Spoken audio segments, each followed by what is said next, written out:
আসসালামু আলাইকুম। আজকে আমরা পড়ব রিকশিয়া নিয়ে।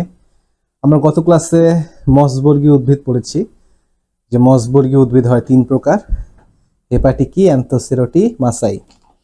তার মধ্যে হেপাটিকির একটা উদাহরণ আমাদের বইয়ে আলোচনা করেছে অঙ্গসংস্থানিকভাবে, সেটা হচ্ছে তোমার রিকশিয়া। এখন যে কোনো একটা উদ্ভিদ পড়ার আগেই আমাকে আগে তার শ্রেণীতাত্ত্বিক অবস্থানটা বুঝতে হবে। আমরা জানি শ্রেণীবিন্যাসের 7টা ধাপ আছে: kingdom, phylum, class, order, family, genus, species. তো দেখো, এই যে রিকশিয়া যে উদ্ভিদটা আছে, সেই উদ্ভিদ অবশ্যই প্ল্যান্টির আন্ডারে। আমি তোমাদের বলেছি সকল মস, ফার্ন প্ল্যান্টির আন্ডারেই কিন্তু থাকে। এখন প্ল্যান্টির আন্ডারে আবার অনেকগুলো ফাইলাম আছে। তার মধ্যে যেহেতু রিকশিয়া একটা মসবর্গীয় উদ্ভিদ, রিকশিয়া কিন্তু কোনো মস না, রিকশিয়া একটা মসবর্গীয় উদ্ভিদ, তাই ওকে আমরা ব্রায়োফাইটার আন্ডারে ধরবো। ব্রায়োফাইটা মানেই হচ্ছে মসবর্গীয় উদ্ভিদ। রিকশিয়াকে কেন ভাইয়া মসবর্গীয় উদ্ভিদ বলা হয়? কারণ এটা ব্রায়োফাইটা ফাইলামের আন্ডারে আছে। এখন এই ব্রায়োফাইটা ফাইলামের আন্ডারে কিন্তু ভাইয়া 3টা ক্লাস আছে: হেপাটিকি, অ্যান্থোসেরোটি আর হচ্ছে মাসাই। এর মধ্যে হেপাটিকি কাদের বলা হয়? হেপাটিক শব্দের অর্থ কি ভাইয়া তোমরা জানো? হেপাটিক শব্দের অর্থ কি? হেপাটিক শব্দের অর্থ হচ্ছে আমাদের যকৃত বা লিভার। তো এই হেপাটিকির আন্ডারে যারা আছে এদেরকে কিন্তু ভাইয়া লিভার ওয়ার্ট বলা হয়। Liver wart. তো ওয়ার্ট মানে কি? ওয়ার্ট মানে হচ্ছে ছোট সাইজের উদ্ভিদ। ছোট সাইজের উদ্ভিদকে আমরা জেনারেলি ওয়ার্ট বলে থাকি। আর লিভার মানে হচ্ছে যকৃত। তো ভাইয়া দেখো, এই হেপাটিকি ক্লাসের মধ্যে যারা আছে তাদের অভ্যন্তরীণ গঠন যকৃতের মতো। এটা কিন্তু পরীক্ষায় আসতে পারে যে হেপাটিকিদের লিভার ওয়ার্ট বলা হয় কারণ কি, বা রিকশিয়াকে লিভার ওয়ার্ট বলা হয় কারণ কি। তো তোমরা ভেঙে দেখাতে পারো প্রথমে যে লিভার মানে যকৃত, ওয়ার্ট মানে হচ্ছে ছোট সাইজের উদ্ভিদ। তো রিকশিয়া এমন একটা উদ্ভিদ যার দেহকে লম্বচ্ছেদ করলে যে গঠনটা দেখা যায় সেটা অনেকটা স্তন্যপায়ীদের যকৃতের মতো লোবে লোবে ভাগ করা থাকে। এই জন্য এদেরকে বলা হয় লিভার ওয়ার্ট। ওকে, আচ্ছা, তাহলে ক্লাস কেন হেপাটিকের মধ্যে পড়ছে আমরা বুঝতে পারছি। অর্ডার হচ্ছে মার্কানশিয়া, ফ্যামিলি হচ্ছে রিকশিয়াসি, আর জেনাস হচ্ছে রিকশিয়া। জেনাস হচ্ছে কি ভাইয়া? রিকশিয়া। এখন আমরা কিন্তু জেনাস পড়তেছি, আমরা পড়তেছি এখানে জেনাস, রিকশিয়া জেনাস বা রিকশা জেনাস, যাই বলো তোমরা। এই রিকশিয়া জেনাসের আন্ডারে অনেকগুলো স্পিসিস আছে, অনেক স্পিসিস আছে, আমাদের বইয়ে বেশ কয়েকটা নাম লেখা আছে। এর মধ্যে এই যে এতগুলো স্পিসিস আছে, এর মধ্যে আমরা বাংলাদেশে পাই হচ্ছে, এটা তোমরা মনে রাখো, পৃথিবীতে রিকশিয়ার প্রায় 200 প্রজাতি আছে। রিকশিয়ার আন্ডারে 200টা প্রজাতি আছে, আর বাংলাদেশে প্রজাতি আছে 45টা। লিখে দিই নিচ দিয়ে, রিকশিয়া স্পিসিস আছে পৃথিবীতে কয়টি? 200টি, আর বাংলাদেশে 45টি। এগুলো অনেক সময় তোমাদের ডেইলি উইকলি পরীক্ষা বা কলেজের বিভিন্ন পরীক্ষা আসতে পারে, বাট বোর্ড পরীক্ষায় আসার কোনো সম্ভাবনা নাই, মেডিকেলে আসারও কোনো সম্ভাবনা নাই। আর এই যে ভাই রিকশিয়া আছে, রিকশিয়া উদ্ভিদটা কোথায় বেঁচে থাকে? পানিতে নাকি ডাঙায়? মানে তুমি কি যদি রিকশিয়াকে পেতে চাও, তোমাকে কি সমুদ্রে যাইতে হবে, নদীতে যাইতে হবে, নাকি তোমার আশেপাশে মাঠে ঘাটে তুমি রিকশিয়াকে পাবা? রিকশিয়াকে ভাইয়া তুমি মাঠে ঘাটেই পাবা। রিকশিয়া কিন্তু স্থলজ প্রজাতি। রিকশিয়া হচ্ছে কি ভাইয়া? স্থলজ প্রজাতি। কিন্তু রিকশিয়ার মধ্যে একটা স্পিসিস আছে যার নাম হচ্ছে রিকশিয়া ফ্লুইটেন্স। রিকশিয়া ফ্লুইটেন্স, এটা হয় জলজ। বাকি যত প্রজাতি আছে সবই হচ্ছে স্থলজ। এটা কিন্তু আমাদের মাথায় রাখতে হবে যে রিকশিয়া ফ্লুইটেন্স হচ্ছে, শুনলে অনেকটা মনে হয় রিকশিয়া ফ্লুইটেন্স, রিকশিয়া ফ্লুইটেন্স ফ্লোট করে, মানে ভাসে। তো কোথায় ভাসবে? জলের মধ্যে ভাসবে। আর এর বাইরে যত স্পিসিস আছে সব স্পিসিস কিন্তু স্থলজ, ওরা ডাঙার মধ্যেই হয়। তাহলে এই হচ্ছে তোমার রিকশিয়া সম্পর্কে একটা আইডিয়া। হ্যাঁ, ফ্লুইটেন্সটাকে তুমি জলে, নল বিল, খালায়, খাল ডোবা হিসেবে পাবা, বাকি সবাইকে কিন্তু তুমি পাবা হচ্ছে স্থলে। আচ্ছা, এখন বইয়ের মধ্যে রিকশিয়ার বিভিন্ন বৈশিষ্ট্য লিখেছে। আমার মনে হয় রিকশিয়ার বৈশিষ্ট্যগুলো আবার আলাদা করে পড়ার দরকার নাই, কারণ আমরা যে মসবর্গীয় উদ্ভিদের বৈশিষ্ট্যগুলো পড়েছি তার একেবারে সবগুলো বৈশিষ্ট্যই রিকশিয়ার মধ্যেও পাওয়া যায়। তাই তুমি যদি রিকশিয়ার বৈশিষ্ট্য জানতে চাও, জাস্ট মসবর্গীয় বৈশিষ্ট্যগুলো লিখে দিলেই হচ্ছে। আমরা ফোকাস করব হচ্ছে রিকশিয়ার দৈহিক গঠনে, যে ওর দেহটা দেখতে কিভাবে কিরকম হয়, গঠনটা কিরকম, হ্যাঁ, সেটাই আমরা আসলে ফোকাস করি ঠিক মতো।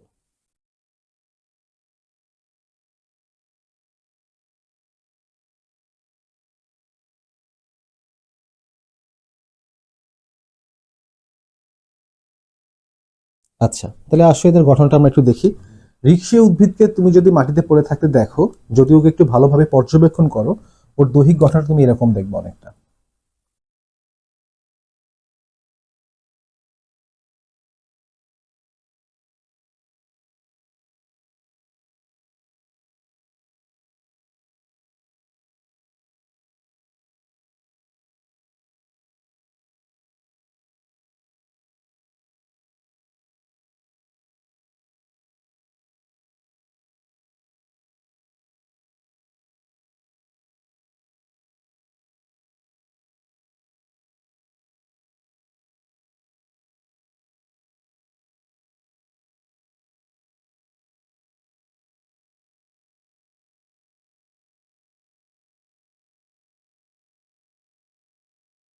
দেখো দেখতে দেহটা একটা এরকম ঠিক আছে।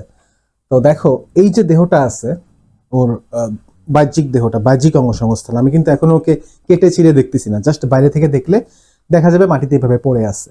এখন প্রশ্ন হচ্ছে, প্রথম কথা হচ্ছে দেখো তো এই উদ্ভিদটার মধ্যে কোনো মূল কাণ্ড পাতা দেখা যাচ্ছে? অ্যান্সার হচ্ছে না, এর মধ্যে কোনো মূল কাণ্ড পাতা দেখা যাচ্ছে না। তাই এটাকে আমরা বলবো হচ্ছে থ্যালাস। থ্যালাস মানে হচ্ছে ওই যে যাকে মূল কাণ্ড পাতায় ভাগ করা যায় না, সমাঙ্গদেহী বা থ্যালয়েড। যেহেতু এখানে কোনো মূল কাণ্ড পাতা দেখা যাচ্ছে না, তাই হচ্ছে থ্যালাস। এর চেয়ে বড় কোশ্চেন যেটা, সেটা হচ্ছে যে এই উদ্ভিদটা, রিকশিয়া উদ্ভিদটা, এটা কি শুয়ে আছে না দাঁড়ায় আছে? দেখো ভাইয়া, আমরা আমাদের আশেপাশে যত গাছপালা দেখি, বেশিরভাগই কিন্তু ভাইয়া দাঁড়ায় থাকে। আম গাছ এক পায়ে দাঁড়িয়ে, তাল গাছ এক পায়ে দাঁড়িয়ে, পড়ছো না? সবাই পরিশ্রমী উদ্ভিদ দাঁড়ায় থাকে। কিন্তু রিকশিয়া এমন অলস একটা উদ্ভিদ, এই উদ্ভিদ আজীবন শুয়ে থাকে। এই উদ্ভিদটা কিন্তু মাটির মধ্যে শুয়ে থাকে, এভাবে ছড়ায় থাকে, দাঁড়ায় থাকে না। আমাদের আম গাছ দাঁড়ায় থাকে, নারিকেল গাছ দাঁড়ায় থাকে, কিন্তু রিকশিয়া থাকে হচ্ছে শুয়ে। তাই এর যে থ্যালাসটা পাওয়া যায়, সেই থ্যালাসকে বলা হয় শায়িত থ্যালাস।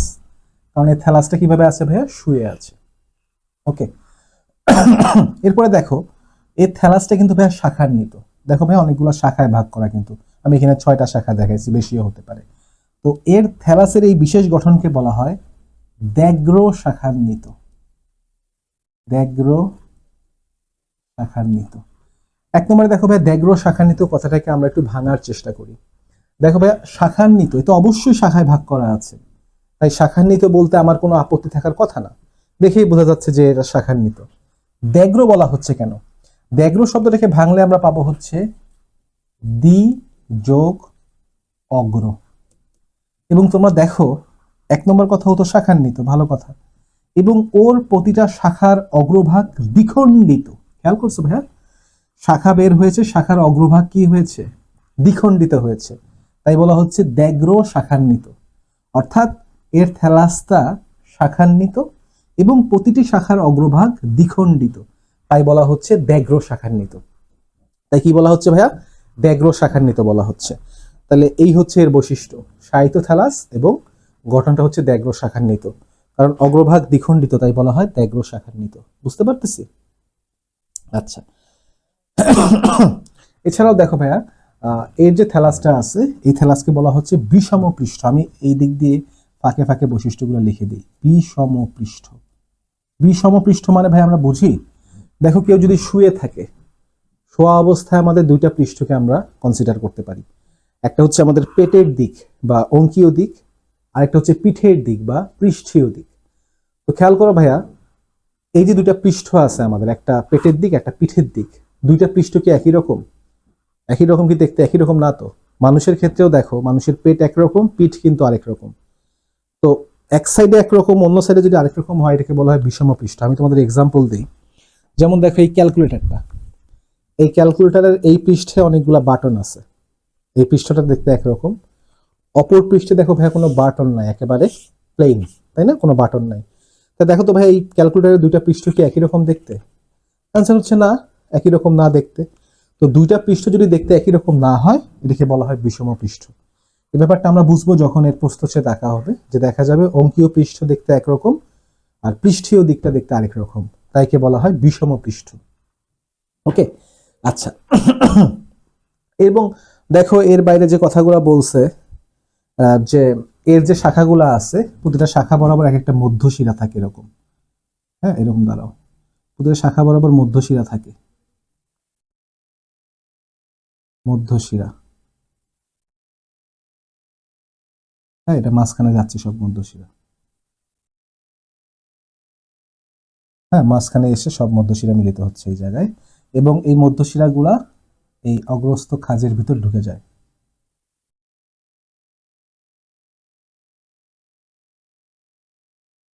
এগুলো হচ্ছে মধ্যশিরা, যা আমি ডট করে দেখাই দিলাম, মধ্যশিরা। ঠিক আছে। আর এই হচ্ছে অগ্রস্থ খাঁজ, যে অগ্রভাগে কিন্তু দুইটা খণ্ডের মাঝখানে একটা খাঁজ থাকে, সেই খাঁজকে বলা হয় অগ্রস্থ খাঁজ। ওকে ভাই, আর এটা দেখতে অনেকটা ফুলের মতো লাগে, তাই এর গঠনটাকে রোজেট গঠন বলা হয়, রোজেট গঠন।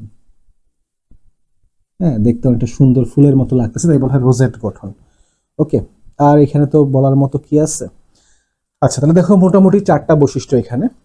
একটা হচ্ছে শায়িত থ্যালাস, কারণ শুয়ে থাকে, মূল কাণ্ড পাতায় ভাগ করা যায় না, ব্যাঘ্র শাখান্বিত। থ্যালাসে কয়েকটা শাখা থাকে, প্রতিটা শাখার অগ্রভাগ দ্বিখণ্ডিত, এবং হ্যাঁ, প্রতিটা শাখার মধ্যে এরকম কিছু মধ্যশিরা থাকে, এগুলোকে বলা হয় মধ্যশিরা। এত ইম্পর্টেন্ট পয়েন্ট না, মধ্যশিরা। এরপরে এটা কিন্তু বিষম পৃষ্ঠ, অর্থাৎ এর উপরের দিক একরকম, নিচের দিক আরেক রকম, এবং এর গঠনটা অনেকটা রোজেট গঠন বলা হয়। তো এই হচ্ছে বেসিক একটা স্ট্রাকচার আমাদের রিক্সিয়ার। এখন আমি ভাইয়া গত ক্লাসে যখন মসের জনুক্রম তোমাদের পড়িয়েছি, তখন আমি তোমাদের বলেছি মস এমন একটা উদ্ভিদ যেই উদ্ভিদের দেহের নিচের অংশ হয় গ্যামিটোফাইটিক, উপরের অংশ হয় স্পোরোফাইটিক, বলেছিলাম কিনা? তাহলে খেয়াল করো, মনে করো যে কোনো মস উদ্ভিদে দেখা যায় যে আমি যেটা দেখাছিলাম ছবি, এই যে মূল দেহ, মূল দেহটা হয় গ্যামিটোফাইটিক, তবে এই মূল দেহ থেকে ভাইয়া ক্যাপসুল সৃষ্টি হয়, ক্যাপসুল, এই ক্যাপসুল হয় স্পোরোফাইটিক। মূল দেহ থেকে যে ক্যাপসুল সৃষ্টি হয় সেটা হয় স্পোরোফাইটিক। একই রকম ভাই এখানেও এটা হচ্ছে ভাই যে রোজেট গঠনটা দেখতে পাচ্ছ, এটা হচ্ছে মসের মূল দেহ, এবং এটা যেহেতু মূল দেহ তাই এটা অবশ্যই গ্যামিটোফাইটিক, কারণ মস তো গ্যামিটোফাইটিকই হয়। কিন্তু এই মূল দেহের মধ্যেই বিভিন্ন জায়গায় ক্যাপসুল লুকিয়ে আছে, এরকম ক্যাপসুল লুকিয়ে আছে। হ্যাঁ, ক্যাপসুল লুকিয়ে থাকে, উপরের দিকে ক্যাপসুল লুকায় থাকে, ছোট ছোট ক্যাপসুল থাকে বিভিন্ন জায়গায়। এই যে ভাই ক্যাপসুলগুলো আছে ওর শরীরের মধ্যে, ক্যাপসুল, এই ক্যাপসুলগুলো কিন্তু ভাইয়া ডিপ্লয়েড। বুঝতে পারছো ভাই জিনিসটা?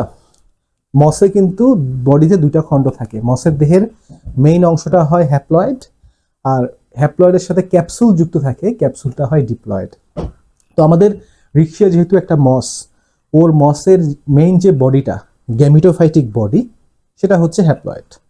কিন্তু এই গ্যামিটোফাইটিক বডির মাঝখানে বিভিন্ন জায়গায় স্পোরোফাইটিক অংশ ডুবায় রাখা থাকে, এবং স্পোরোফাইটিক অংশকে আমরা মসের বেলায় বলি ক্যাপসুল। সেই ক্যাপসুল কিন্তু হবে ডিপ্লয়েড, এবং এই ক্যাপসুল কিন্তু স্বাধীন না, ক্যাপসুল খাবার তৈরির জন্য গ্যামিটোফাইটিক দেহের উপর নির্ভর করে। এটা মসের একটা বৈশিষ্ট্য, ইম্পর্টেন্ট বৈশিষ্ট্য। ক্লিয়ার ভাই সবাই? তাহলে দেখো ক্যাপসুল হচ্ছে স্পোরোফাইটিক, ক্যাপসুল কিন্তু স্পোরোফাইটিক লিখে দিলাম, স্পোরোফাইটিক, আর মূল দেহ হচ্ছে গ্যামিটোফাইটিক।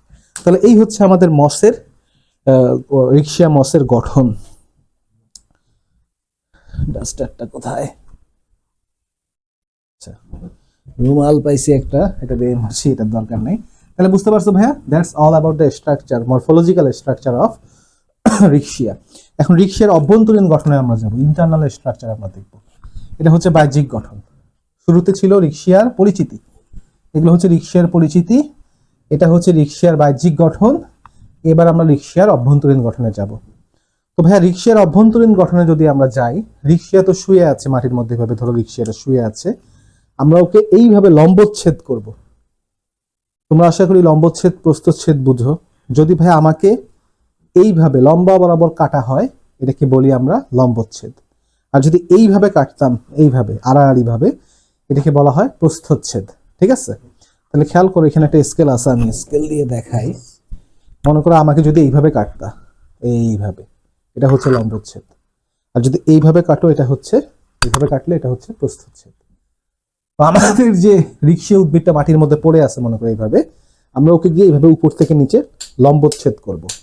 তাহলে দেখো আমরা এখন রিক্সার লম্বচ্ছেদ করব। বইয়ের মধ্যে প্রস্থচ্ছেদ বলছে, যদিও এটা আসলে লম্বচ্ছেদ হবে। হ্যাঁ, তাই দেখো রিক্সার লম্বচ্ছেদ বা প্রস্থচ্ছেদ করলে কি দেখা যাবে। আচ্ছা, স্পেস মেনটেন করতে হবে। আচ্ছা, তাহলে দেখো এইভাবে আঁকা শুরু করি, ছোট করে আঁকি, বেশি বড় আঁকলে আবার সময় লাগবে বেশি। দেখো নাম হচ্ছে রিক্সিয়া, কিন্তু গঠনটা দেখতে হবে অনেকটা নৌকার মতো। নাম যদিও রিক্সিয়া, বাট গঠন দেখতে কিসের মতো ভাইয়া? নৌকার মতো। এটা একটা ইন্টারেস্টিং জিনিস, যোকে দেখতে কিন্তু ভাইয়া নৌকার মতো লাগে অনেকটা, বোট শেপড, যদিও নাম হচ্ছে রিক্সিয়া। এখন দেখো এই বোটের মধ্যে কি কি আছে।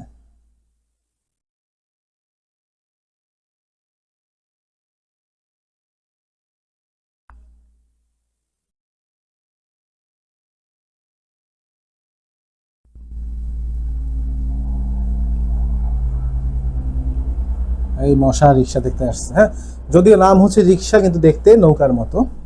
তো দেখো এখানে অনেকগুলো কোষ আছে এরকম।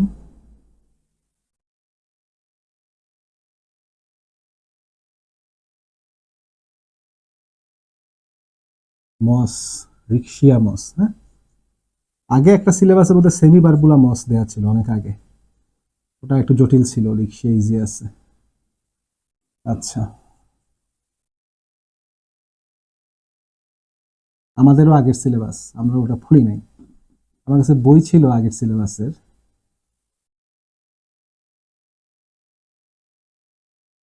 যাও, আমি কোনোভাবে এঁকে দিচ্ছি, আমি এগুলো নিয়ে বেশি কনসার্ন না। ছবি এত সুন্দর হইতে হবে এমন কোনো কথা নাই। বোর্ডে আঁকা আর একটু ঝামেলা, খাতায় আঁকলে আঁকা যায়।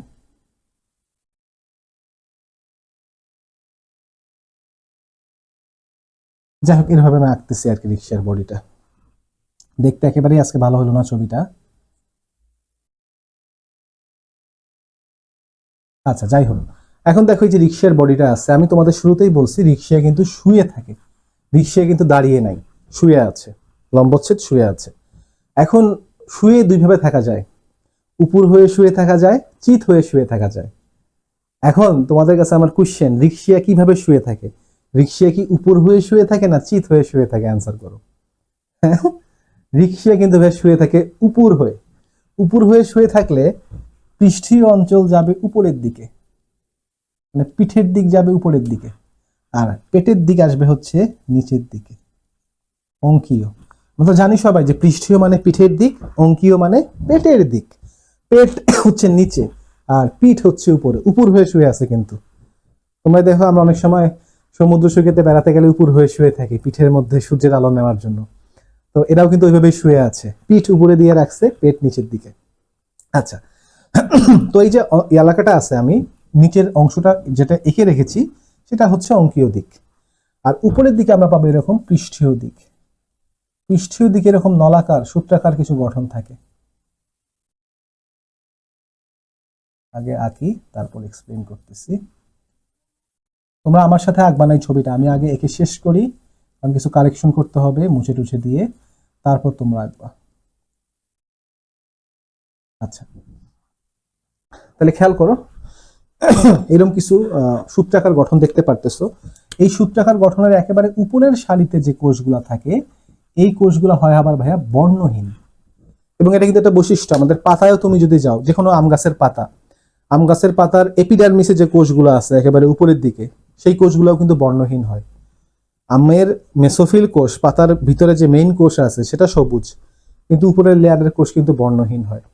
এখানেও ভাই খেয়াল করো, একেবারে উপরের দিকে যে কোষগুলো আছে তারা কিন্তু বর্ণহীন কোষ।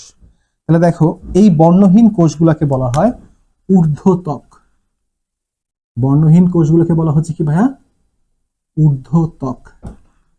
বর্ণহীন কোষগুলোকে কি বলা হচ্ছে? ঊর্ধ্বত্বক বলা হচ্ছে। আচ্ছা, ঊর্ধ্বত্বকের পরে দেখো সূর্যের আলো এসে পড়তেছে কোথায়?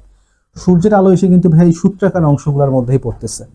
এই সূত্রাকার যে অংশগুলো দেখতে পারতেছো এদের মধ্যে ভাই কি হইতেছে? সূর্যের আলো এসে পড়তেছে। তাই এই অঞ্চলটাকে বলা হয় ফটোসিনথেটিক অঞ্চল। ফটোসিনথেসিস মানে কি ভাইয়া বলতো? এই ফটোসিনথেসিস মানে কি? ফটোসিনথেসিস মানে কি বলো? ফটোসিনথেসিস মানে হচ্ছে সালোক সংশ্লেষণ। ফটোসিনথেসিস মানে কি ভাইয়া? সালোক সংশ্লেষণ। ফটোসিনথেসিস মানে হচ্ছে সালোক সংশ্লেষণ। তো যেহেতু সূর্যের আলো সেই উপরের দিকে পড়ে, তাই উপরের দিকেই সে খাবার তৈরি করতে পারে, কারণ খাবার তৈরির জন্য সূর্যের আলো অপরিহার্য, বা যে কোনো আলো অপরিহার্য।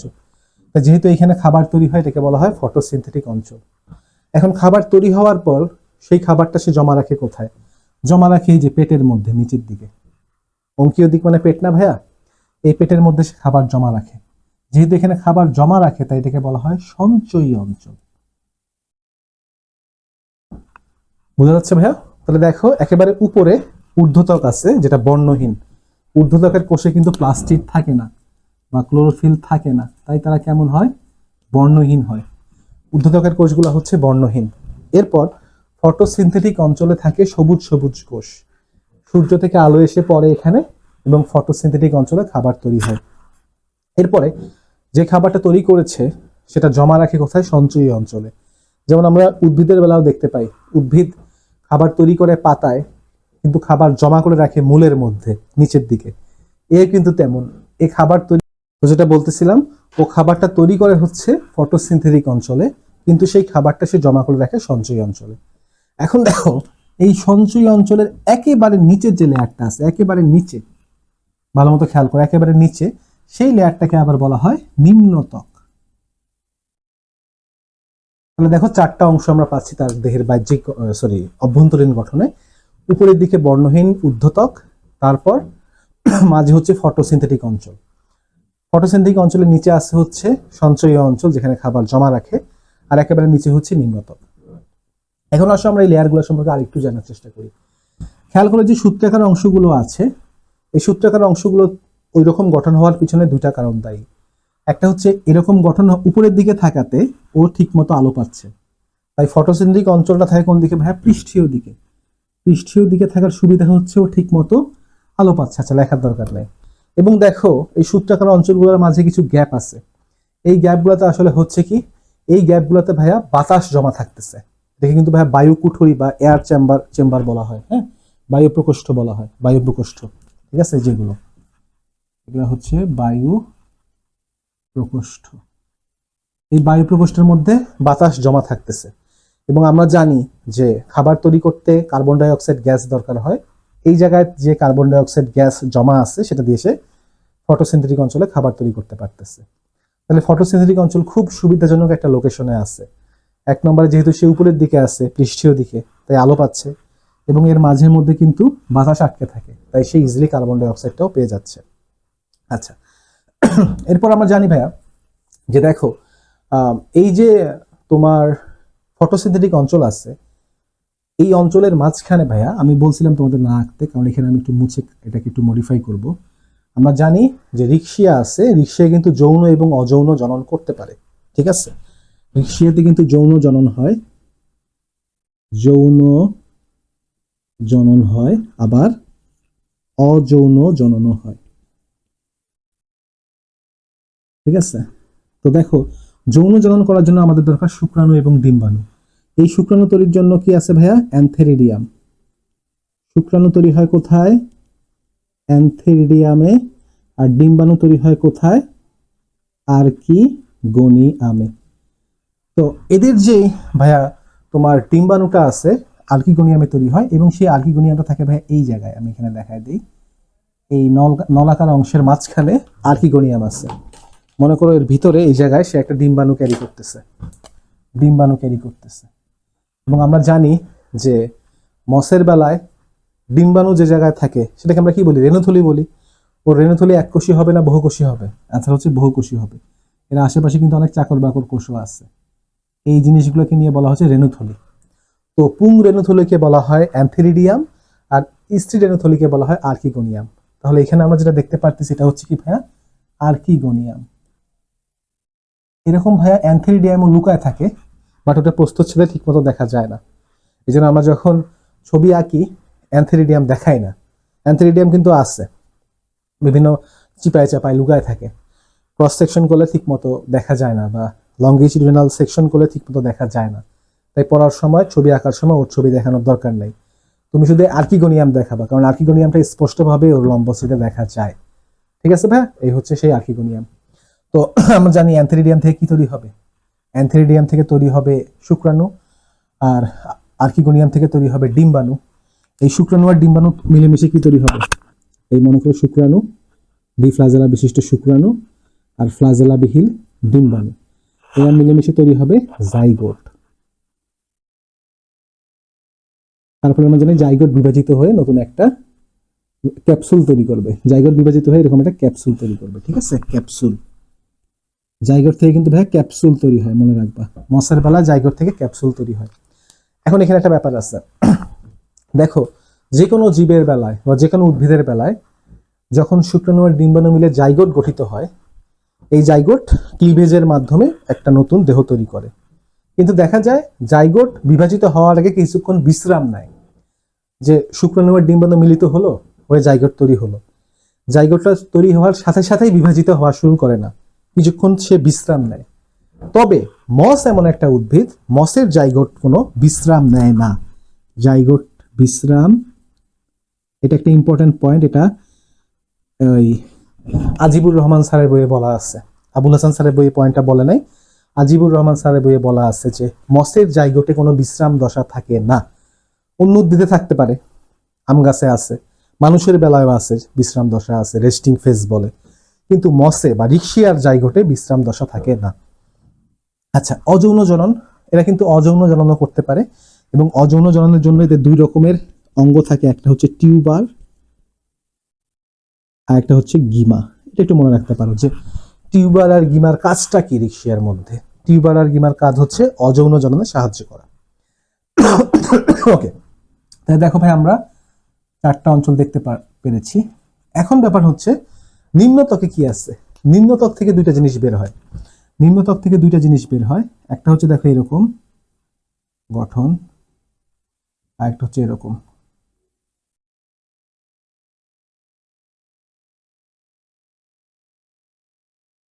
দেখো এই 2টা গঠনের 2টা আলাদা নাম আছে। এটা হচ্ছে একটা এককোষী গঠন, সাধারণত এককোষী হয়, এটাকে বলা হয় রাইজয়েড। রাইজয়েড, রাইজয়েড সাধারণত এককোষী হয়। আর এই গঠনটাকে বলা হয় স্কেল, স্কেল কিন্তু বহুকোষী হয়। রাইজয়েড, রাইজয়েড এককোষী, স্কেল হচ্ছে বহুকোষী। এটা তাদের একটা গাঠনিক পার্থক্য, যে রাইজয়েড এককোষী হয়, স্কেল বহুকোষী হয়। এর বাইরে কি পার্থক্য আছে, কার্যগত পার্থক্য কিরকম? কার্যগত পার্থক্য হচ্ছে ভাই, খেয়াল করো, আমি তোমাদের আগেও পড়াইছি যে রাইজয়েডের কাজ কি, পানি শোষণ করা, তাই না? তাহলে দেখো উদ্ভিদের মধ্যে যে রাইজয়েড আছে মসের মধ্যে, সেই রাইজয়েডের কাজ হবে পানি শোষণ করা, পানি শোষণ করা। তাহলে দেখো মস করে কি, মস এককোষী রাইজয়েড দিয়ে পানি শোষণ করে। তো রাইজয়েডের পাশাপাশি তো স্কেল আছে যেটা আবার বহুকোষী, এই বহুকোষী স্কেলের আবার কাজ কি?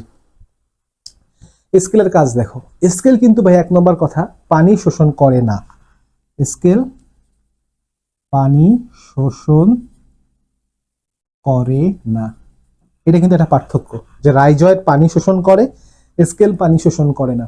তাহলে রাইজয়েড আর স্কেলের পার্থক্যটা কোথায়, স্কেলের কাজটা কি? কাজটা হচ্ছে দেখো, রাইজয়েড যখন মাটি থেকে পানি শোষণ করেছে, তখন মসের ভিতরে একটা আর্দ্র পরিবেশ তৈরি হয়েছে। এই আর্দ্র পরিবেশ কিন্তু আমরা ধরে রাখতে হবে আমাদের। যেমন দেখো যে শীতকাল যখন চলে, এখন তো শীতকাল, এই শীতকালে আমরা কি করি, শীতকালে আমরা ঠোঁট ফেটে যায়, এই ঠোঁটের ফেটে যাওয়ার হাত থেকে রক্ষা করার জন্য ঠোঁটের মধ্যে কি করি, এই যে লিপ জেল দিয়ে দেয়, তাই না? লিপ জেল দিয়ে দিলে কি হচ্ছে, ঠোঁটের আর্দ্রতাটা রক্ষা হচ্ছে। একই রকম দেখো স্কেলের কাজও কিন্তু সেটা, রাইজয়েড পানি শোষণ করার মাধ্যমে যে আর্দ্র পরিবেশটা সৃষ্টি করেছে, স্কেল সেই আর্দ্রতা বজায় রাখে। সেই আর্দ্রতাটা কি করে ভাই বলতো, ধরে রাখে বা বজায় রাখে। অর্থাৎ পানি নিয়ে আসা কার কাজ, রাইজয়েডের কাজ, কিন্তু পানিকে ধরে রাখা বা আটকায় রাখা কার কাজ, স্কেলের কাজ। এই হচ্ছে ভাই রাইজয়েড আর স্কেলের মধ্যে পার্থক্য। আচ্ছা, আর লাস্টে একটা কথা বলা আছে যে রিক্সা কিন্তু পরিবেশ দূষণের সূচক হিসেবে কাজ করে। হ্যাঁ, পরিবেশ দূষণের সূচক, এটা কোথায় লিখে দিই, ওই জায়গায় লিখে দিই, এটা অনেক সময় পরীক্ষায় আসে। নিচের কোন উদ্ভিদে পরিবেশ দূষণের সূচক, পরিবেশের দূষণের সূচক বলতে বোঝায় ভাইয়া, সেই এলাকায় পরিবেশ দূষণ হচ্ছে সেই এলাকায় রিক্সিয়ার পরিমাণ অনেক কমে যাবে।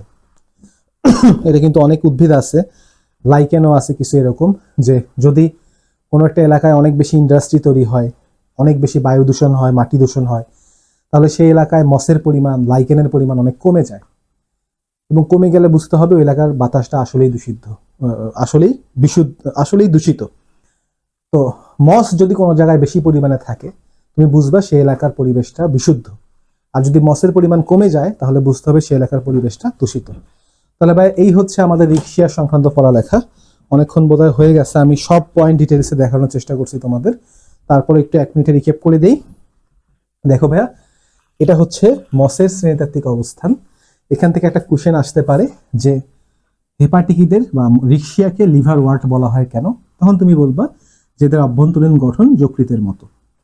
এরপরে বলতে পারে যে রিক্সিয়ার কোন প্রজাতিটি জলজ? অ্যান্সার হচ্ছে রিক্সিয়া ফ্লুইটেন্স। এরপরে এর দৈহিক গঠন দেখতে পাচ্ছ, এটা হয় একটা সাইটোথ্যালাস, শুয়ে থাকে, মূল কাণ্ড পাতায় বিভক্ত করা যায় না। এটা কিন্তু শাখান্বিত হয় এবং প্রতিটা শাখার অগ্রভাগ দ্বিখণ্ডিত, তাই বলা হচ্ছে দ্যাগ্র শাখান্বিত। এর বডিটা কিন্তু বিষম পৃষ্ঠ হয়, তুমি এই ছবিতেই খেয়াল করো, এর পৃষ্ঠীয় অঞ্চল দেখতে একরকম, অঙ্কীয় অঞ্চল দেখতে আরেক রকম, ঠিক আমার এই ক্যালকুলেটরটার মতো, উপরের দিকে একরকম, নিচের দিকে আরেক রকম, তাই বলা হয় বিষম পৃষ্ঠ। এবং দেখতে অনেকটা ফুলের মতো লাগে, তাই বলা হয় রোজেট গঠন। এবং দেখো ওর যে মূল দেহ, সেই মূল দেহ কিন্তু গ্যামিটোফাইট বা হ্যাপ্লয়েড, কিন্তু মূল দেহের মাঝখানে ফাঁকে ফাঁকে কিছু ক্যাপসুল লুকায় থাকে, সেই ক্যাপসুলগুলো কিন্তু স্পোরোফাইটিক মানে ডিপ্লয়েড। ওকে, এবার হচ্ছে অভ্যন্তরীণ গঠনে। দেখো ও কিন্তু উপর হয়ে শুয়ে আছে, তাই পৃষ্ঠীয় অঞ্চল উপরের দিকে, অঙ্কীয় অঞ্চল নিচের দিকে। পৃষ্ঠীয় অঞ্চলের একেবারে টপে থাকে হচ্ছে বর্ণহীন ঊর্ধ্বত্বক, এলাকার কোষগুলায় প্লাস্টিক থাকে না। এরপর এরকম সূত্রাকার ফটোসিনথেটিক অঞ্চল, এই ফটোসিনথেটিক অঞ্চলের মাঝে যে স্পেস থাকে সেটা হচ্ছে বায়ু প্রকোষ্ঠ। এবং দেখো এখানে থাকে হচ্ছে আর্কিগোনিয়াম মানে স্ত্রী স্তবকের গরিব ভার্সন। অ্যান্থেরিডিয়ামও আছে, বাট ওটা ক্রস সেকশনে ঠিক মতো দেখা যায় না। ফটোসিনথেটিক অঞ্চলে যে খাদ্য তৈরি হয় সেই খাবারটা জমা থাকে কোথায় ভাইয়া? সঞ্চয়ী অঞ্চলে। আর একেবারে নিচে আছে নিম্নত্বক, এই নিম্নত্বক থেকে সৃষ্টি হয় রাইজয়েড এবং স্কেল। রাইজয়েড হয় ইউজুয়ালি এককোষী, স্কেল হয় বহুকোষী।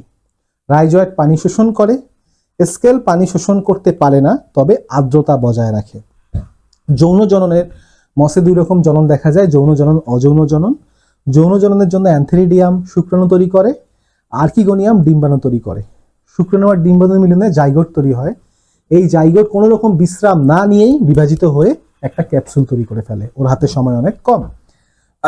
অযৌন জনন ঘটতে পারে টিউবার এবং গিমা দিয়ে। পাশাপাশি আরেকটা পয়েন্ট হচ্ছে মস বা রিক্সিয়া কিন্তু পরিবেশ দূষণের সূচক হিসেবে কাজ করে। ধন্যবাদ সবাইকে পুরো ক্লাসটা করার জন্য।